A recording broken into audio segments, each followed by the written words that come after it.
fokus. Teman-teman yang lain coba perhatikan kelasnya ada sama atau enggak. Kemudian tempat duduk, benerkan tempat duduknya, jangan yang begini. Ya Bu. Oke.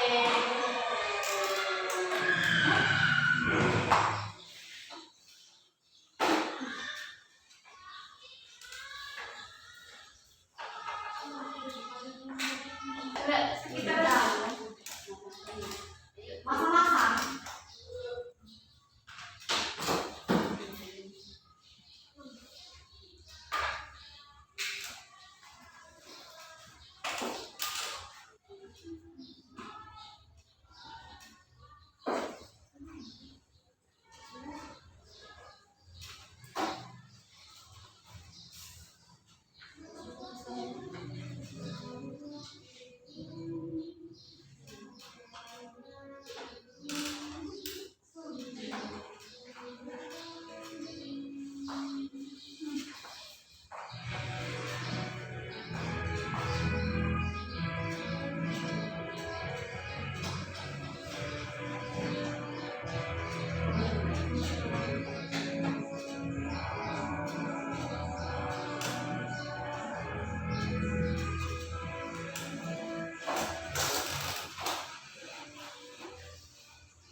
Terima kasih ya, Siti Soleh dan Sasha sudah membantu Ibu.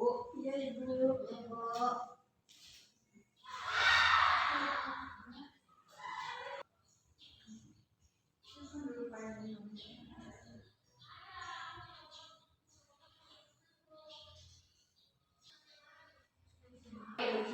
Oke, terima kasih Sasha, silakan duduk. Ya Bu.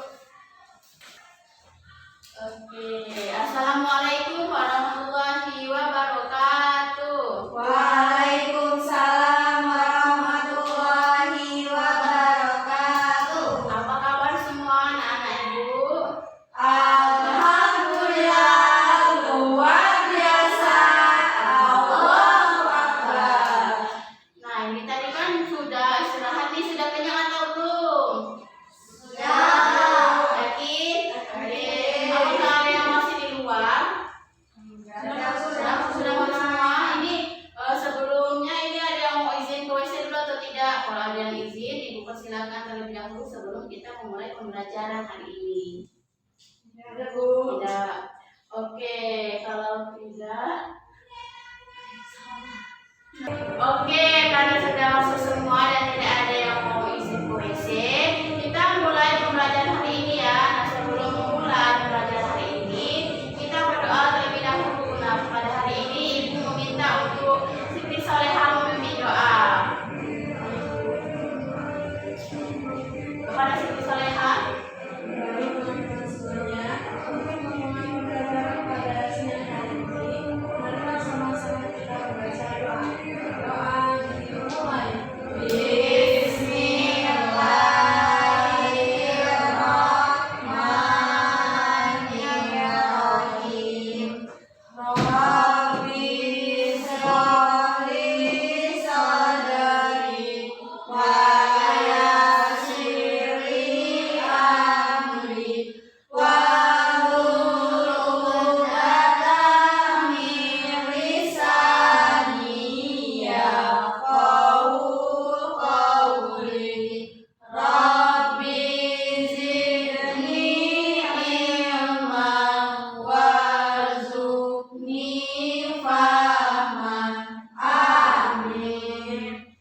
Oke, Bu absen terlebih dahulu ya. Ya Bu.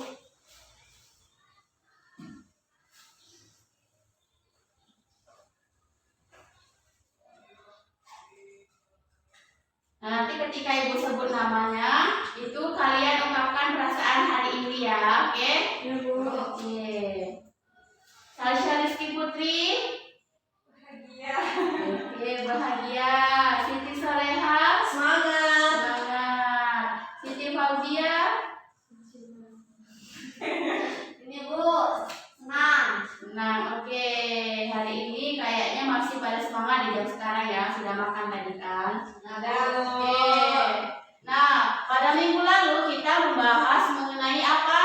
Ada yang ingat atau tidak? Khalifatul Fir'ad menebar kasih sayang. Nah, di sini coba harusnya apa itu khalifah? Pemimpin. Tugas kita sebagai khalifah di bumi itu apa, Siti Soleha? Memimpin untuk beribadah kepada Allah Subhanahu wa Ta'ala. Satu apa lagi? Menjaga. Menjaga tidak boleh merusak, Bu. Kemudian kalau kepada hewan makhluk lain itu bagaimana kita menebar kasih sayangnya, Siti Fauzia? Kasih sayang ya, Bu. Iya. Jadi memberi dia sesuatu. Memberi makan. Oke, jadi minggu lalu kita membahas mengenai khalifatul Fir'ad. Nah, khalifah yaitu kita artinya pemimpin. Tugas khalifah kita sebagai khalifah di bumi itu yaitu menjaga, melindungi alam semesta dan tidak merusaknya. Kemudian ketika kita menebar kasih sayang dengan makhluk lain itu seperti memberi makan kepada ayam, kucing, sapi, kambing. Nah, pada hari ini kita akan membahas mengenai bab 7. Bab 7 yaitu tentang meraih ketenangan jiwa dengan meyakini qada dan qadar. Nah, pada bab ini itu terdapat 3 tujuan pembelajaran. Nah, ibu minta anak-anak ibu untuk membacanya satu persatu mulai dari Salisha.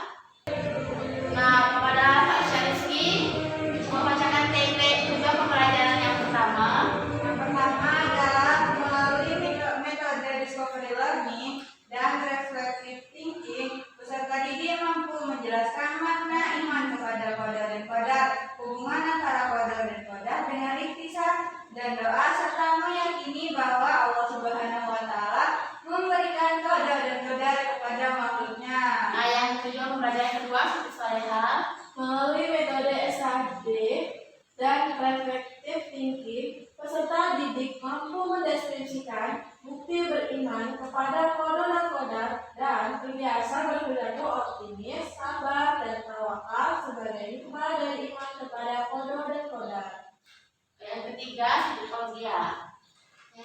Yang ketiga, melalui model pembelajaran berbasis produk, peserta didik mampu menjelaskan hikmah beriman kepada qada dan qadar, membuat bagan atau infografis mengenai iman kepada qada dan qadar, dan terbiasa mewujudkan ketenangan jiwa dengan tawakal atas qada dan qadar Allah. Oke, nah pada hari ini kita membahas tujuan pembelajaran yang pertama yaitu mengenai makna iman kepada qada dan qadar, hubungan antara qada qadar dengan ikhtiar dan doa, serta meyakini bahwa Allah Subhanahu wa Ta'ala memberikan qada dan qadar kepada makhluknya.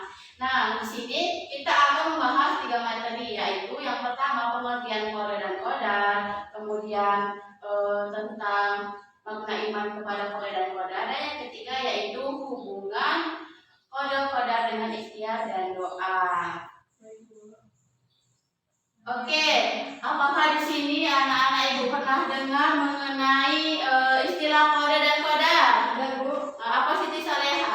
Qada dan qadar adalah suatu takdir yang sudah ditentukan oleh Allah Subhanahu wa Ta'ala maupun yang bisa dirubah. Oke, Siti Fauzia? Ada? Paham? Belum pernah dengar. Oke, berarti baru Siti Soleha saja. Oke. Jadi yang pertama kita akan membahas mengenai pengertian qada dan qadar. Nah,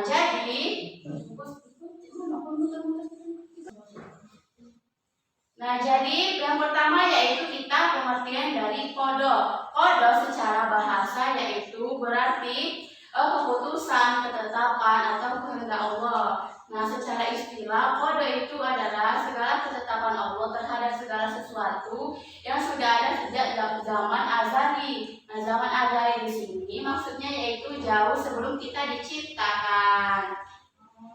Nah, kemudian pengertian qadar. Nah, sedangkan qadar itu dari segi bahasa adalah kepastian, kemudian kehendak atau perwujudan. Secara definisi atau istilah, qadar itu adalah perwujudan dari ketetapan Allah terhadap makhluknya sesuai dengan ukuran dan bentuk yang telah ditetapkan. Jadi gini misalnya, kan jauh sebelum kita diciptakan itu kan Allah sudah menentukan jenis kelamin kita apa, kemudian bagaimana kehidupan kita di dunia, kemudian kematian kita itu kan sudah ditentukan oleh Allah di Lauhul Mahfuz. Nah, jadi itu disebut dengan qada. Nah, kalau semisalnya ketika anak bayi sudah lahir, kemudian dia nah sekarang anak-anak ibu ini kan sudah lahir sebagai perempuan, kemudian anak ibu sedang belajar tentang qada dan qadar, itu bisa disebut dengan qadar karena qadar itu tuh sesuatu yang terjadi yang sudah direncanakan dari qada tadi. Bisa dipahami? Oke, selanjutnya yaitu mengenai makna iman kepada qada dan qadar. Jadi iman kepada qada dan qadar itu mengandung makna bahwa seorang mukmin itu hendaknya meyakini bahwa Allah Subhanahu wa taala telah menetapkan qada bagi semua makhluknya. Jadi anak-anak ibu itu harus yakin bahwa segala ketetapan itu bukan hanya untuk manusia saja, tetapi untuk segala makhluk hidup, baik itu hewan, kemudian itu tumbuhan, ya. Nah, oke, kita lanjut slide berikutnya. Nah, coba ibu minta untuk anak-anak ibu mencontohkan qada dan qadar dalam kehidupan sehari-hari. Kepada Sasha Rizky. Qada, saya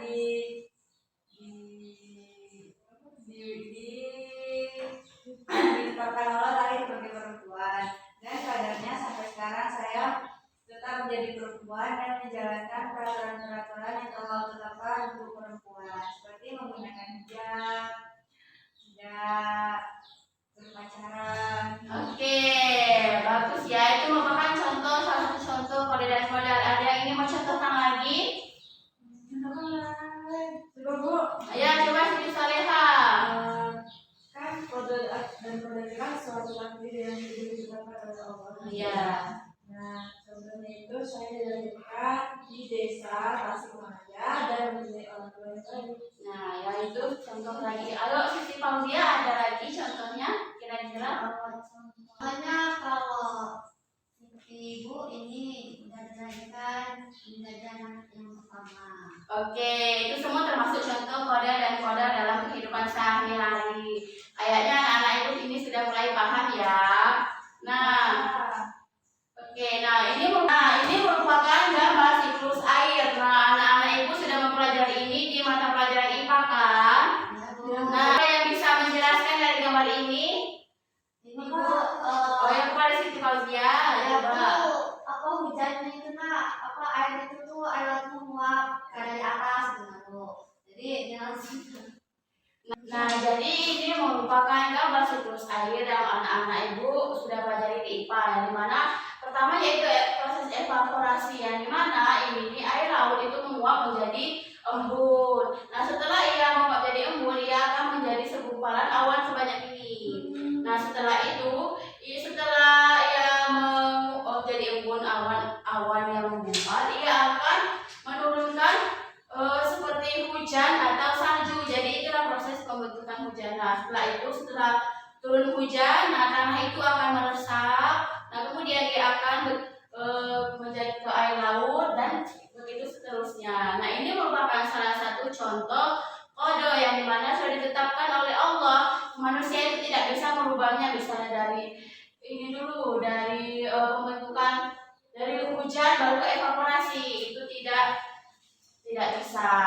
Nah, kemudian sebelum kita lanjut ke slide berikutnya, kayaknya anak-anak ibu ini sudah mulai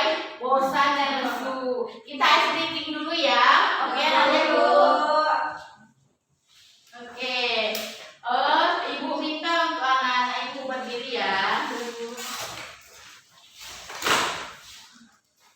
Nah, editing kita kali ini yaitu tepuk sempol. Semangatnya pol. Nah, jadi ibu contohin dulu. Jika ibu bilang tepuk sempol, maka yang sempol pol. Semangatnya pol. Ibu. Ini kalau ini sem kiri pol terus kemudian putar-putar semangatnya pol. Saya dimulai. Oke. Tepuk sempol. Sempol pol. Semangatnya pol. Oke.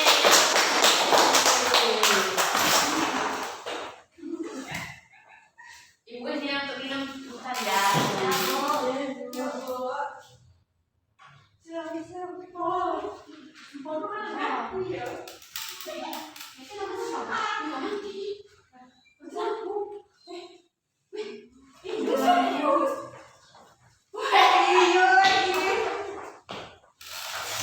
Mati lampu. Sudah dirubah. Nah, materi yang selanjutnya yaitu tentang hubungan qada dengan ikhtiar dan doa. Jadi hubungan antara qada dan doa dengan ikhtiar ini sebagai ulama itu menjadi takdir dibagi menjadi dua, yaitu takdir mu'alaf dan takdir mubrom. Karena kita tuh biasanya sehari-hari itu membahasakan qada dan qadar itu takdir. Jadi takdir itu tuh adalah kalau dalam buku itu qada dan qadar. Nah, yang pertama yaitu takdir mu'alaf. Jadi takdir mu'alaf ini adalah takdir yang masih bisa diubah dengan usaha manusia. Nah, takdir mu'alaf ini yaitu yang diberikan oleh Allah sebagai orang beriman. Kita harus menerimanya dengan terus melakukan usaha-usaha yang terbaik. Jadi misalnya gini, takdir mu'alaf ini bisa kita ubah dengan usaha-usaha kita, dengan keinginan kita. Misal gini, ketika kalian anak-anak ibu ini kan mau pergi sekolah tuh. Nah, kemudian ketika pergi keluar rumah itu kalian membaca doa Bismillahirrahmanirrahim. Nah, kemudian Allah lindungi aku dari mara bahaya apapun di luar sana. Nah, kemudian kalian itu ketika jalan itu mungkin mau naik angkot, karena kan anak-anak ibu nggak boleh bawa motor kan kalau masih SMP. Nah, kemudian itu kalian ketika refleks melihat ternyata ada batu besar, kalian menghindar. Itu salah satu doa yang kalian doakan tadi, doa yang dikabulkan oleh Allah tadi karena minta perlindungan dari Allah. Nah, itu tuh salah satu contoh qada dan qadar. Ketika mungkin kalian kalau tidak berdoa, tidak berusaha berdoa, kemudian tidak doa ketika keluar rumah itu bisa saja kalian tidak melihat batu itu kalian kesandung. Dan kalian tidak membaca doa ketika keluar rumah. Nah, contoh selanjutnya itu ada mengenai ini. Nah, siapa yang bisa menjelaskan contoh dari takdir mu'alaf ini? Kepada Siti Salehah.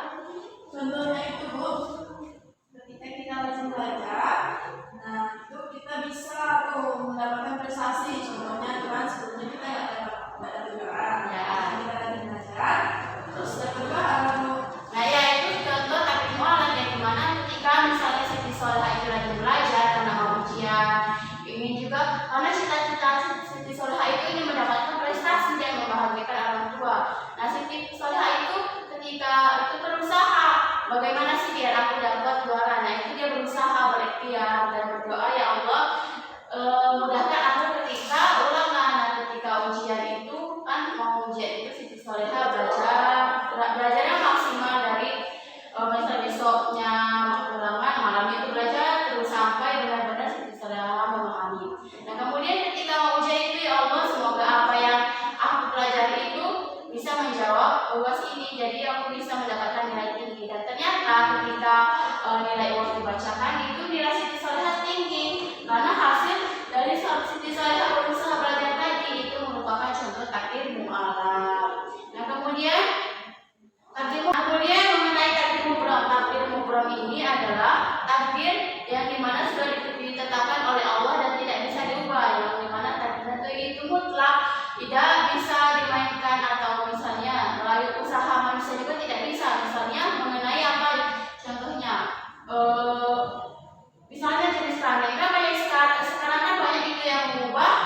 kelamin, itu laki-laki menjadi perempuan itu, walaupun di dunia dia atau mungkin di media sosial dia menjadi perempuan, tetapi ketika di akhirat nanti dia tetap menjadi laki-laki karena memang dari lahir itu dia sudah ditakdirkan menjadi jenis kelamin laki-laki.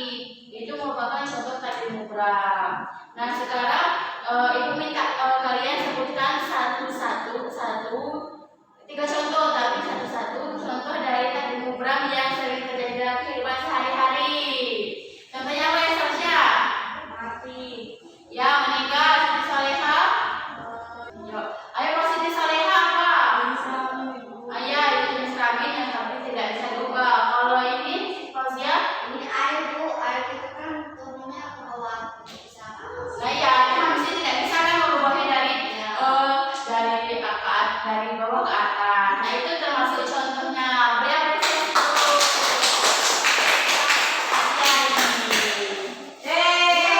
Karena anak-anak itu sudah menjawab. Ini. Makasih Bu.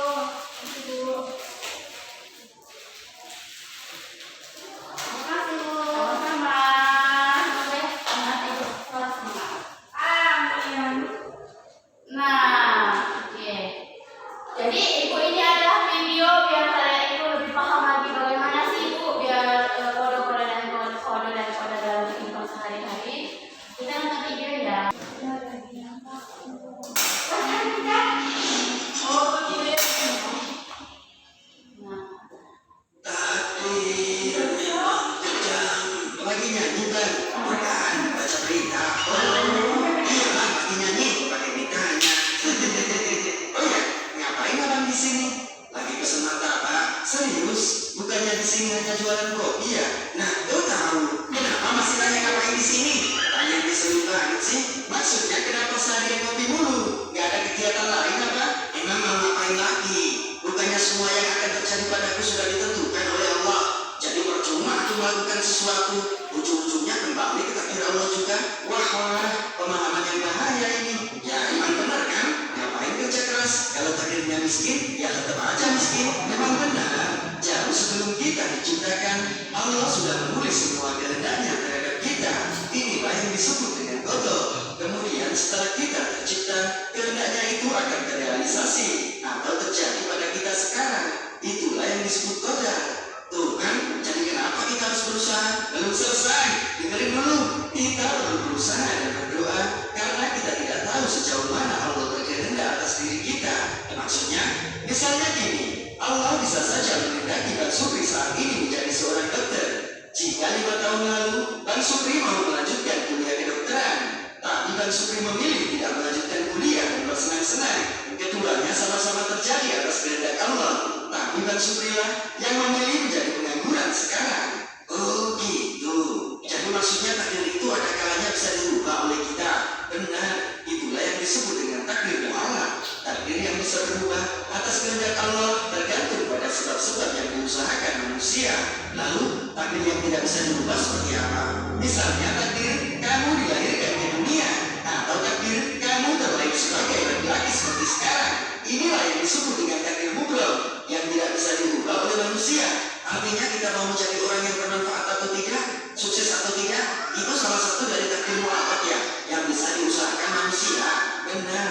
Jadi apabila manusia merasa sekarang takdirnya buruk, berusahalah dan berdoa agar dapat beralih ke takdir lain yang lebih baik atas izin Allah. Bukannya malah putus asa dan malas-malasan, lalu menyalahkan takdir yang sebenarnya kamu pilih sendiri. Iya, sesungguhnya Allah tidak akan mengubah keadaan suatu kaum sebelum mereka mengubah keadaan diri mereka sendiri. Tidak ada yang bisa menolak takdir Allah kecuali doa. Nah, merupakan contoh dari kode dan kodar. Dari penjelasan tadi ada yang bisa menyimpulkan tidak dari pengertian kode dan kodar, makna dan hubungan kode dan kodar? Oke, pada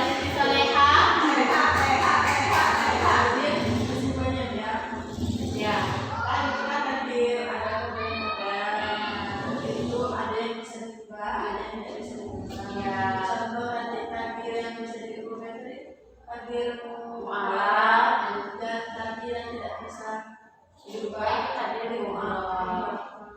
Nah, kita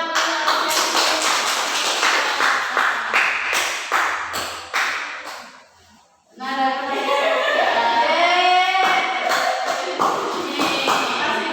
Ya, sama. Nah, jadi dapat kita simpulkan bahwa qada adalah ketetapan Allah Subhanahu wa taala sejak zaman kita sebelum diciptakan. Kemudian sedangkan qadar itu perwujudan ketetapan tersebut sesuai dengan ukurannya dan bentuk yang telah ditetapkan. Iman kepada qadar dan qadar itu berarti meyakini bahwa Allah Subhanahu wa taala itu telah menetapkan untuk segala makhluk. Kemudian takdir mu'alaq itu takdir yang bisa dirubah dengan usaha manusia, atas kehendak Allah, dan takdir mutlak itu yang tidak bisa dirubah oleh manusia. Nah, ada yang ingin ditanyakan sebelumnya? belum Belum. paham Ibu. Oke, alhamdulillah ya kalau anak semua paham. Nah, jadi materi pada pertemuan berikutnya itu kita akan membahas mengenai bukti beriman kepada qadar dan qadar, kemudian dan terbiasa berperilaku optimis, sabar dan tawakal. Nah, jadi pada hari ini ya, Ibu akan memberikan tugas pada kalian kerjakan aktivitas 5 di buku paket ya. Dan kemudian di pertemuan berikutnya itu akan dikumpulkan.